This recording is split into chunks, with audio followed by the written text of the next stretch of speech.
नमस्कार। Hello doctor कार्यक्रम में आपका स्वागत है। बॉडी का हर एक सेल एक प्रोग्राम्ड वे में आता है। वो सेल ग्रो करता है, मल्टीप्लाई करता है और वैनिश हो जाता है, नए सेल्स आते रहते हैं। पर कई बार यही सेल जो है एबनॉर्मल फॉर्म में ग्रो करने लग जाता है, आसपास के टिश्यूज़ में घुस जाता है और हो सकता है अपनी जगह से दूसरी जगह चले जाता है। इस सेल को, एबनॉर्मल सेल को अपन कैंसर बोलते हैं। और कैंसर शब्द ऐसा है जो व्यक्ति एक बार सुनता था आज से 30 साल पहले तो लोगों को मन में घबराहट हो जाती थी, पर आज ट्रीटमेंट एडवांसेस, डायग्नोस्टिक एडवांसेस इतने हो गए हैं कि लोगों को कॉन्फिडेंस आ गया है। जी हाँ, इसी विषय पे चर्चा करने के लिए कैंसर के क्या क्या कारण हैं और क्या क्या एडवांसमेंट हुए हैं ट्रीटमेंट में, आज हमारे बीच मौजूद हैं डॉक्टर हेमंत मल्होत्रा, जो कि senior professor and head of the department of oncology से महात्मा गांधी हॉस्पिटल में कार्यरत हैं और डायरेक्टर श्री राम इंस्टीट्यूट हैं। डॉक्टर मल्होत्रा, आपका बहुत बहुत स्वागत है। जैसे मैंने कहा कि आज से 30 साल पहले, आप तो ऑन्कोलॉजी में मोर देन 40 ईयर्स हो गए आपको, 30-40 साल पहले जब किसी के घर में कैंसर कोई सुनता था तो एक सब जने इकट्ठे हो जाते थे, एक मातम सा माहौल सा हो जाता था कि अब पता नहीं क्या होगा, डेथ सेंटेंस। पर आज की तारीख के अंदर जब भी किसी को डायग्नोसिस होता है तो उसमें से 3-4 जने ऐसे होते हैं, जब 6 जने भी इकट्ठे होते हैं, नहीं कैंसर तो आजकल बिल्कुल ठीक हो जाता है। ये जो कॉन्फिडेंस आया है, इसमें टेक्नोलॉजी का, डायग्नोसिस का और ट्रीटमेंट का कितना इम्पॉर्टेंट रोल है? डॉक्टर आलोक, बिल्कुल आपने सही बात करी। जब मैं ऑन्कोलॉजी पढ़ने गया था डॉक्टर अडवाणी के पास टाटा हॉस्पिटल में 1989 में, तो one of the first things जो उन्होंने मुझे ये बोला था कि आज की तारीख में जो पेशेंट बाईपास सर्जरी करा के आता है वो बड़े शान से बोलता है कि मेरे 4 ग्राफ्ट लगे, मेरे 2 ग्राफ्ट लगे। आप समझोगे, आप कार्डियोलॉजिस्ट हो। एंड डॉक्टर अडवाणी मुझे बोलते थे कि by the time you are the senior in the field, लोग ऐसे मूँछों पे ताप दे के बोलेंगे कि मेरे को कैंसर था और मैंने कैंसर को हरा दिया। अब आपके प्रश्न पे आते हुए, बहुत सारे फैक्टर्स हैं जिसकी वजह से ये इम्प्रूवमेंट अपने को देखने को मिला है और पिछले 3 दशकों में तो मैंने ये चेंज देखा है। पहली चीज़ तो है कि अपने पास थोड़ा सा जो डायग्नोसिस है वो अर्ली स्टेज में हो रहा है। अब पहले जो 3-4 स्टेज में पेशेंट आते थे, वो ज़्यादा में ज़्यादा पेशेंट पहली 2 स्टेज में आ रहे हैं। डायग्नोस्टिक फैसिलिटीज़ जो हैं वो बहुत एक्यूरेट हो गई हैं, कैंसर के बारे में अवेयरनेस बहुत हो गई है और जो कैंसर के ट्रीटमेंट की पद्धतियाँ हैं, चाहे सर्जरी, चाहे रेडिएशन, चाहे कीमोथेरेपी, चाहे इम्यूनोथेरेपी, चाहे टारगेटेड थेरेपी, सब में विज्ञान ने इतनी प्रोग्रेस कर ली है कि आज की तारीख में 10 में से 5 कैंसर पेशेंट्स को हम पूरी तरीके से ठीक कर देते हैं। डॉक्टर मल्होत्रा, जैसे बात आती है कि कारण की, कि भाई मेजर रीजंस, लोगों को टोबैको, स्मोकिंग, कुछ अल्कोहल, ये तो लोगों को पता है, पर रेडिएशंस ये भी पता है, क्योंकि जब वहाँ रेडिएशन हैजार्ड्स हुए थे तो लोगों को पता है कि इससे कैंसर होता है। बट 2 जगह जो पिछले कुछ दशक में या कुछ समय में अपन ने देखना शुरू किया, वो है इन्फेक्शन से कैंसर, और दूसरी बात आती है जो एनवायरमेंटल चेंज है। लोग कहते हैं भी आजकल चीज़ें, पेस्टिसाइड्स, एनवायरमेंट, पॉल्यूशन, ये भी एक फैक्टर है। तो मैं दोनों चीज़ों से पूछना चाहूँगा कि पहले कि कौन कौन से ऐसे इन्फेक्शंस हैं जिनकी वजह से भी कैंसर हो सकता है और कौन कौन से कैंसर्स हो सकते हैं, और दूसरी बात आती है कि जो एनवायरमेंटल फैक्टर्स हैं, पेस्टिसाइड्स, इनका कितना इंपॉर्टेंट रोल है? तो सबसे पहले अपन इन्फेक्शंस की बात करें, इसमें आप 2 ब्रॉड ग्रुप्स कर सकते हो, बैक्टीरियल इन्फेक्शन और वायरल इन्फेक्शन। तो ज़्यादातर कैंसर्स जो होते हैं वो वायरसेस के इन्फेक्शन की वजह से होते हैं और इसमें 3-4 प्रमुख वायरस हैं। पहला वायरस तो जो है, जो बच्चेदानी के मुंह का कैंसर, सर्वाइकल कैंसर बनाता है, उसको HPV वायरस बोलते हैं, ह्यूमन पैपिलोमा वायरस। दूसरा कॉमन वायरस जो कैंसर बनाता है वो लिवर वाला है, जो हेपेटाइटिस बी और हेपेटाइटिस सी वायरस हैं ये। फिर कुछ और भी वायरसेस हैं, एप्स्टीन बार वायरस है, ह्यूमन HIV है, जो इम्यूनोडेफिशिएंसी वायरस है। इन वायरसेस की वजह से भी कैंसर होता है। और जो मेन बैक्टीरिया है जिससे कैंसर होता है वो स्टमक में होता है और H. पाइलोरी नाम का एक बैक्टीरिया होता है, उससे कैंसर होता है। अभी इसमें सबसे इम्पॉर्टेंट चीज़ जो अपने देखने वालों को मैं बोलना चाहता हूँ कि कम से कम 2 सबसे कॉमन जो वायरस इंड्यूस्ड कैंसर्स हैं उसका वैक्सीन अपने पास है। हेपेटाइटिस बी का वैक्सीन है और HPV जो सर्वाइकल कैंसर बनाता है उसका भी बहुत कारगर वैक्सीन है। दोनों प्रिवेंटेबल है, मतलब दोनों प्रिवेंटेबल हैं जी। ये सर आपने जो बात कही कि और अभी गवर्नमेंट ने भी जो है सर्वाइकल वैक्सीन को एक तरीके से बहुत ज़्यादा प्रमोट करा है पिछले सालों के अंदर। मैं दर्शकों को ये बताना चाहता हूँ कि ये प्रोग्राम जो है लाइव इन है। आप इसमें जो नंबर्स आ रहे हैं 0141-270-4999 एंड 270-4098 दोनों पे आप कॉल करके कैंसर से रिलेटेड कोई भी प्रश्न हो वो डॉक्टर हेमंत मल्होत्रा से पूछ सकते हैं। डॉक्टर मल्होत्रा, अपनी बात चल रही थी कि ये जो आपने बताया वायरस जो है दोनों प्रिवेंटेबल हैं, और हेपेटाइटिस बी सी की तो अगर बात करें तो वैक्सीन का पहले से ही चल रहा है, पर ये जो वैक्सीन जो आपने सर्वाइकल कैंसर की जो बात करी, इसका जो वैक्सीन है इसका लोगों को कम अवेयरनेस की मैं बात करूं, जबकि गवर्नमेंट ने इसको काफ़ी प्रमोट भी करा है। पहले बजट में भी इस चीज़ को उठाया गया था। पहली चीज़ तो ये वैक्सीन का कितना इम्पोर्टेंट रोल है, किस एज ग्रुप के अंदर लगना चाहिए और कितनी सक्सेस है अगर वैक्सीन लगाते हैं प्रिवेंशन में। इसमें मतलब अपने लिए जो गर्व की बात है वो ये है कि अपने देश में HPV की वैक्सीन अपने देश में डेवलप्ड है। अब अभी पिछले साल 2 साल से वो हिंदुस्तान में अवेलेबल है। हम लोग बहुत कोशिश कर रहे हैं गवर्नमेंट को, स्टेट गवर्नमेंट को, सेंट्रल गवर्नमेंट को ये राज़ी करने की जो नेशनल इम्यूनाइजेशन प्रोग्राम है उसमें बाकी सारे वैक्सीन्स के साथ मम्स, रूबेला, मीज़ल्स, BCG, उसके साथ साथ हेपेटाइटिस, उसके साथ साथ HPV को भी इंक्लूड किया जाए। ये इस वैक्सीन के 2 खुराक देने होते हैं 6 महीने के अंतर पे, और जो इंडियन वैक्सीन है वो एक खुराक जो है करीब 2000 रुपये की है। और अगर ये ह्यूमन अपने जो वैक्सीन प्रोग्राम में अगर इंक्लूड हो जाता है तो ये सब लोगों को गवर्नमेंट सेंटर्स पे फ्री प्रोवाइड की जाएगी। और कब लगाना चाहिए ये बहुत ज़रूरी है। इसको प्री प्यूबर्टल गर्ल्स में सबसे ज़्यादा कारगर होती है, मतलब 13 साल से कम उम्र की बच्चियां उसमें सबसे ज़्यादा कारगर होती है सर्वाइकल कैंसर को प्रिवेंट करने के लिए। ये बाद में भी लगाई जा सकती है कि मान लो कोई इसकी एज निकल गई, कोई 20-25 साल की अगर कोई फीमेल है और उसको आज पता चलता है कि ये जो है वैक्सीन से सर्वाइकल कैंसर, क्योंकि कॉमनेस्ट कैंसर्स में से है फीमेल्स में, क्या लगाई जा सकती है क्या? तो लगाई जा सकती है, यस, बट उसका बेनिफिट जो है कैंसर प्रिवेंशन के लिए कम हो जाता है। HPV वायरस से और भी बहुत सारी तकलीफ़ें होती हैं, वार्ट्स होते हैं, जेनाइटल वार्ट्स होते हैं, उसमें बेनिफिट मिलता है, बट सर्वाइकल कैंसर प्रिवेंशन के लिए उसकी इफ़ेक्टिविटी जो है अगर वो बाद में लगाई जाए तो कम हो जाती है। सर्वाइकल कैंसर ऐसा कैंसर है कि इस वायरस का इन्फेक्शन जो है ना वो लाइक एज बिटवीन 10 to 20 या 20 to 30 होता है, जल्दी इन्फेक्शन होता है, और इस इन्फेक्शन से लेकर कैंसर बनने तक कम से कम 20 साल या 30 साल का अंतराल होता है।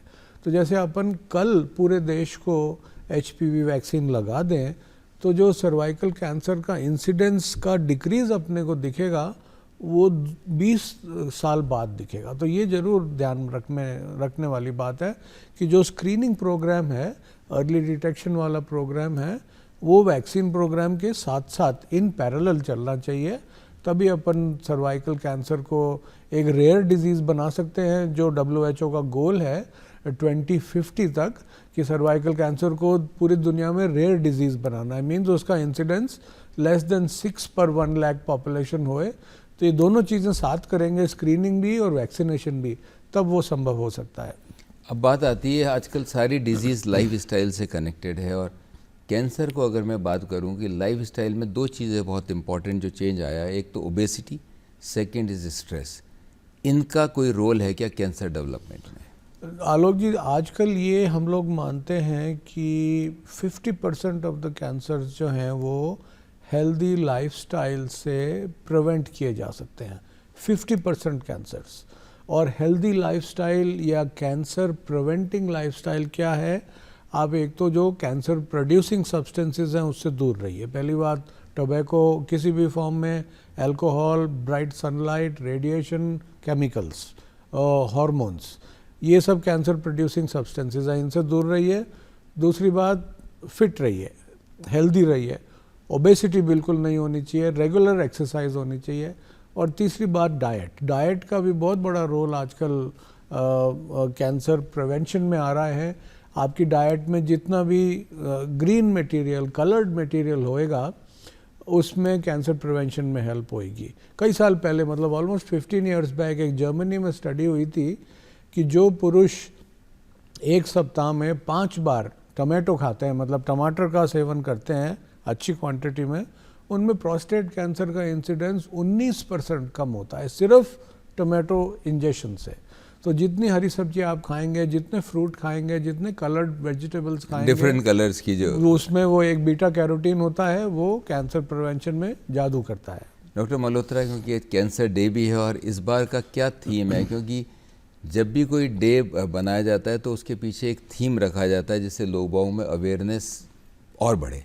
सो इस बार ही थोड़ा सा थीम जो है वो टेढ़ा है, टेढ़ा इन द सेंस कि डिफ़िकल्ट टू अंडरस्टैंड है। WHO ने जो 2025 का थीम दिया है वो है यूनाइटेड फॉर यूनिक। अब यूनाइटेड का मतलब तो सबको पता है कि सब अपन लोग सब एक साथ हैं। एक साथ। और यूनिक जो है वो दर्शाना चाह रहे हैं कि हर कैंसर जो है वो यूनिक है, मतलब अलग है, मतलब डिफरेंट है। और हर कैंसर पेशेंट जो है वो भी यूनिक है, डिफरेंट है, अलग है। सो हर कैंसर को सब लोगों ने मिल करके अलग तरीके से देखना है और हर इंडिविजुअल कैंसर पेशेंट को इंडिविजुअली टेलर्ड ट्रीटमेंट देना है। ये थीम आपकी बारी WHO ने रखी है। ज़्यादातर जितनी भी मेजर इलनेसेस हैं, जैसे मैं कार्डियक की बात करूं या न्यूरो में भी बात करूं, तो एक टीम अप्रोच हो गई है जिसके अंदर फिजिशियन भी है और सर्जन भी है। अब आपके डिपार्टमेंट के अंदर तो 3 चीज़ें आ जाती है, ऑन्कोलॉजी भी है, ऑन्को सर्जन्स भी हैं एंड रेडिएशन भी है। तो जब भी कोई पेशेंट आता है ख़ास तौर पे, तो जिसके कैंसर फैला हुआ है या तो कि आप लोग क्या तीनों डिपार्टमेंट वाले इसका एक प्रोटोकॉल, जैसे आपने कहा कि हर एक पेशेंट जो है और कैंसर भी एक अलग है और उसको इंडिपेंडेंटली एक ओपिनियन के हिसाब से ट्रीट करना चाहिए, तो आपकी ऐसी टीम वर्क चलता है या सेल्फ डिसीजन से? तो डॉक्टर आलोक, जैसे ये 3 आपने ब्रॉड स्पेशलिटी बताई, कैंसर के ट्रीटमेंट में इससे ज़्यादा भी स्पेशलिटी हैं जो किसी भी कॉम्प्रिहेंसिव कैंसर सेंटर में या अच्छे कैंसर सेंटर में होनी चाहिए। पहली चीज़ तो डायग्नोस्टिक फैसिलिटीज़, उसमें एक इंटरवेंशनल रेडियोलॉजी की नई ब्रांच है जो हम लोगों को डिफ़िकल्ट साइट से बायोप्सी करके देते हैं with minimal danger and damage to the patient. फिर पैथोलॉजी विभाग, ऑन्कोपैथोलॉजी विभाग जो है वो बहुत विकसित होना चाहिए, सब तरह के टेस्ट उनके पास होने चाहिए। फिर देन जो ट्रीटमेंट मोडेलिटीज़ हैं तीनों होनी चाहिए, medical oncology, radiation oncology, surgical oncology, palliative care, rehabilitation medicine, psycho oncology, इन सब की टीम मिल करके बेस्ट केयर पेशेंट को दे सकती है। और अगर किसी को, आप जैसे आपके किसी जानकारी में कैंसर है, आप किसी सेंटर पे जा रहे हैं, तो आपको ये इंश्योर करना चाहिए कि ये सब चीज़ें अवेलेबल हैं कि नहीं। दूसरी चीज़, जो जटिल पेशेंट्स होते हैं उनको एक मल्टीडिसिप्लिनरी टीम के ज़रिए देखा जाना चाहिए, और जिसको हम लोग ट्यूमर बोर्ड बोलते हैं। तो मोस्ट डिफ़िकल्ट पेशेंट्स जो होते हैं, जो बिल्कुल स्ट्रेट फॉरवर्ड नहीं होते, they must be seen by a tumour board and then only the best treatment can be decided. Doctor Malhotra, जैसे पहले कहावत कहती थी prevention is better than cure, पर वो अब चेंज हो गई, वो हो गई early detection is the best way of prevention. आजकल कहा जाता है भी चीज़ को जल्दी पकड़ोगे तो आप उसके कॉम्प्लिकेशंस को प्रिवेंट कर सकते हैं।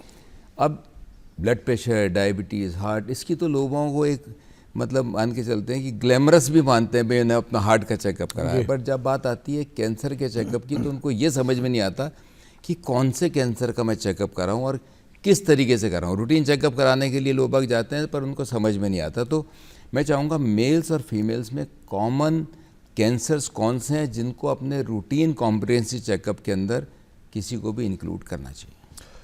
तो पहले अपन पुरुषों की बात करें। पुरुषों में सबसे प्रचलित कैंसर जो हैं वो मुंह के कैंसर्स, फूड पाइप के कैंसर्स, गले के कैंसर्स, लंग के कैंसर्स, प्रोस्टेट के कैंसर्स और आंतों के कैंसर्स हैं। और इसमें प्रिवेंशन जो है लंग कैंसर में, ओरल कैंसर्स में सबसे इम्पॉर्टेंट है। अगर कोई आप तंबाकू का सेवन नहीं करते हैं, बीड़ी सिगरेट नहीं पीते हैं, तो 60% तक आप इन कैंसर से दूर रह सकते हैं।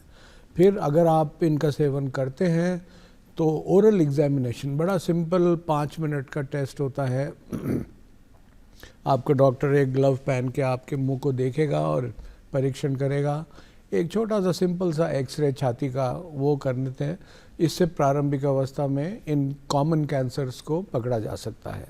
और भी टेस्ट होते हैं। प्रोस्टेट कैंसर के लिए एक ब्लड टेस्ट होता है, आंतों के कैंसर के लिए एक स्टूल टेस्ट होता है कि कोई ऑकल्ट ब्लड, खून तो नहीं रिस रहा आपके लैट्रिन में, उससे आंतों के कैंसर का पता लगता है। लेडीज़ के कैंसर, सबसे कॉमन कैंसर्स जो हैं वो एक तो सर्विक्स का कैंसर है, एक ब्रेस्ट का स्तन का कैंसर है, फिर बाकी जो कैंसर्स होते हैं आंतों का कैंसर, ओवरीज का कैंसर, लंग्स का कैंसर, ये सब होते हैं। और ये दो कैंसर्स जो सबसे प्रचलित हैं, ब्रेस्ट कैंसर और सर्वाइकल कैंसर लेडीज़ में, वो बड़े आसान टेस्ट से अर्ली स्टेज में डिटेक्ट हो सकते हैं।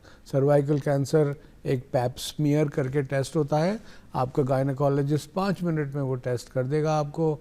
और ब्रेस्ट कैंसर के लिए सेल्फ ब्रेस्ट एग्जामिनेशन और एक ब्रेस्ट के एक्सरेज होते हैं जिसको हम लोग मैमोग्राम बोलते हैं, वो प्रारंभिक अवस्था में इन कैंसर्स को डायग्नोस करने के लिए बहुत कारगर हैं। सभी मैं दर्शकों को बताना चाहता हूँ कि प्रोग्राम लाइव इन है और आपके जो नंबर डिस्प्ले हो रहे हैं आपके स्क्रीन पे, मैं बता देता हूँ 0141270499 एंड 2704098। कैंसर से रिलेटेड कोई भी आपकी क्वेरी या कोई भी शंका हो आप डॉक्टर मल्होत्रा से पूछ सकते हैं, पर केवल कैंसर से रिलेटेड। डॉक्टर मल्होत्रा, ऐसे बात टेस्ट की आ रही थी और आपने प्रोस्टेट का टेस्ट बताया, रूटीन एक्सरे सोनोग्राफी बताई, मैमोग्राफी बताई और पैप स्मीयर, ये कॉमन मतलब जितने भी कॉम्प्रिहेंसिव चेकअप्स है उसमें ये इंक्लूड होने चाहिए।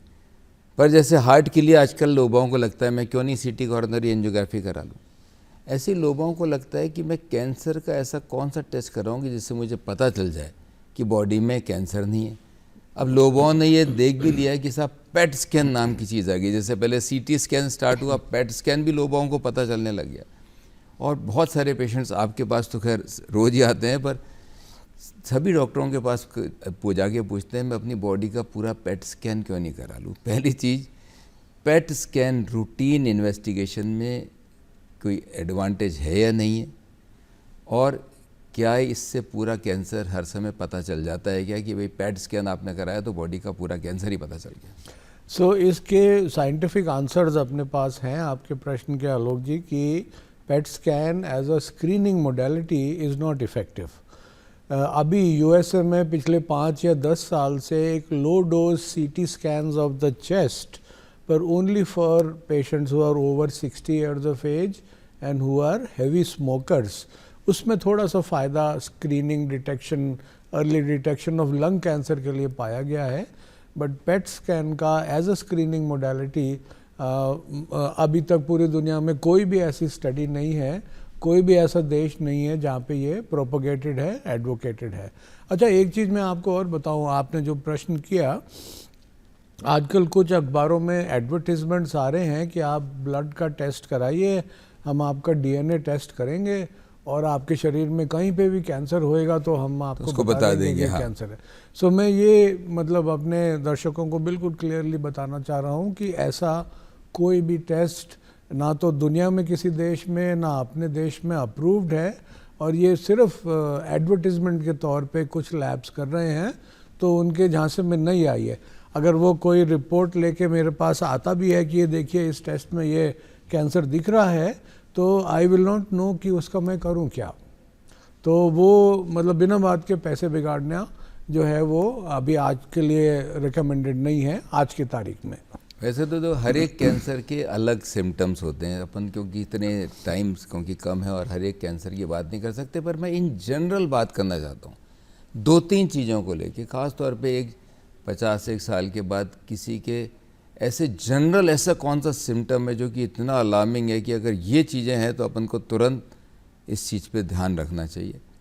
और बचपन के अंदर भी ऐसी कौन सी चीज़ें, क्योंकि आप हेमेटो ऑन्कोलॉजी में भी आपका स्पेशलाइजेशन है और ब्लड कैंसर जो है वो काफ़ी कॉमन है, क्योंकि पेरेंट्स को ये ऑब्ज़र्व करना चाहिए कि अगर बच्चे के ये है तो उसकी जांच केवल रूटीन साधारण नहीं, किसी स्पेशलिस्ट के पास भी जाए। तो पहले अपन बड़ों की बात करते हैं क्योंकि उनकी संख्या जो ज़्यादा है। अगर कोई एल्डरली पर्सन है या मेल या फीमेल, उसमें कुछ कैंसर के वार्निंग साइंस होते हैं। हो सकता है कि अगर वो वार्निंग साइन किसी में हो तो कैंसर नहीं हो, बट वो वार्निंग साइन अगर किसी को है तो एक मेडिकल एक्सपर्ट से एग्जामिनेशन, कंसल्टेशन, सलाह जरूर लेनी चाहिए।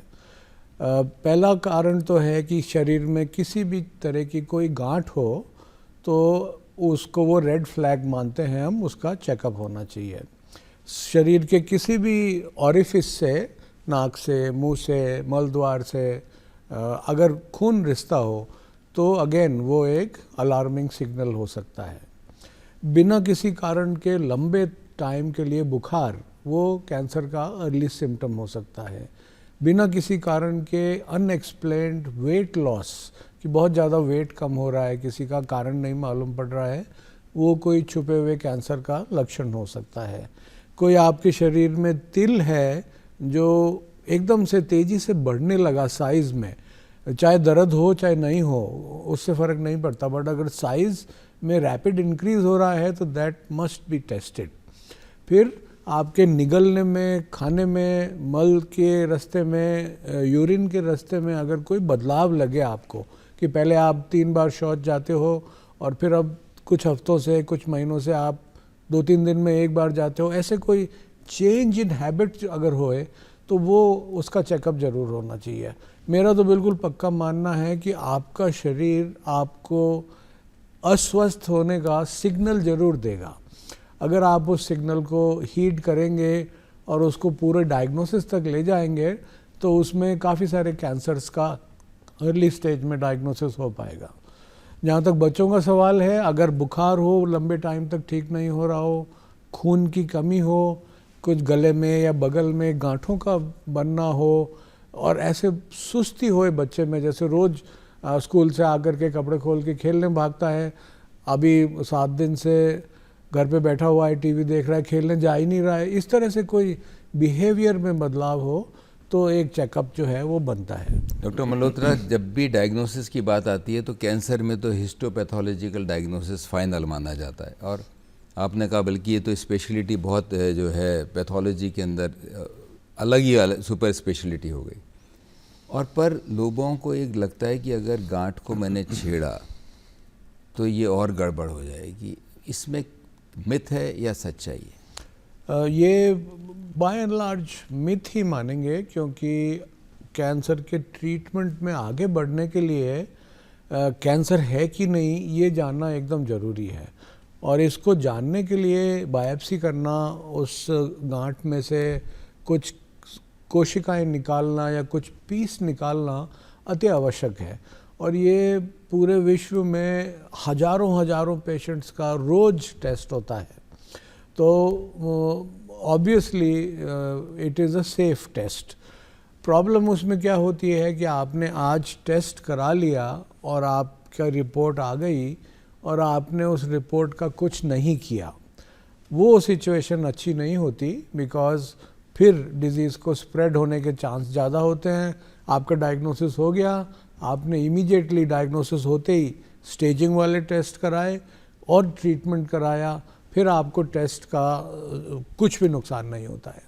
जैसे शुरुआत मैंने की थी कि 3-4 दशक पहले जब भी कैंसर होता था तो लोगों को एक मन में भय हुआ करता था, पर आज की तारीख में कॉन्फिडेंस आ गया लोगों को। सक्सेस की बात करें अब, क्योंकि आप मेडिकल ऑन्कोलॉजी से हैं, जब भी कीमोथेरेपी की बात आती है तो पहला व्यक्ति को डर लगता था मैं तो नहीं लगाऊं, क्योंकि मेरे तो सारे तो बॉडी के बाल चले जाएंगे और बहुत ज़्यादा साइड इफ़ेक्ट्स हैं।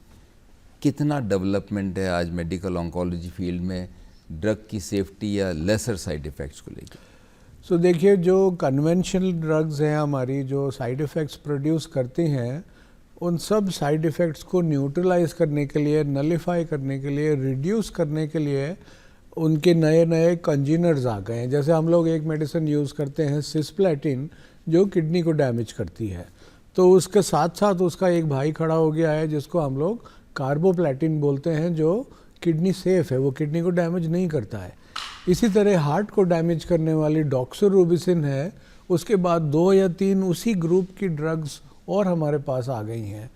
प्लस जो इन ड्रग्स का नुकसान होता था उसको कम करने के लिए, किडनी टॉक्सिसिटी कम करने के लिए, हार्ट टॉक्सिसिटी कम करने के लिए, जो ब्लड काउंट्स कम होते हैं उसको न्यूट्रलाइज करने के लिए हमारे पास काउंटर मेडिकेशंस आ गई हैं।